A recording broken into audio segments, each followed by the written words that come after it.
Guys, panoorin natin ang ginawa ni Kuya dito sa kanyang makina. Ayan oh, tingnan nyo guys.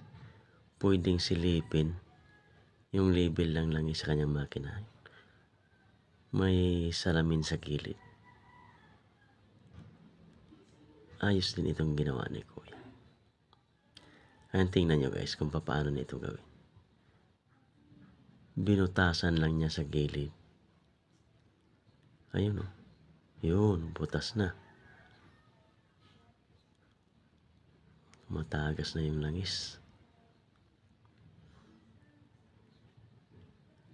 Nagbilog siya ng fiberglass ito guys, fiberglass na medyo makapal. Binilog niya ng gusto sumakto doon sa butas. Ayan oh. Dinikitan niya. Dinikit niya. Ang galing. Kitang-kita ang label ng langis.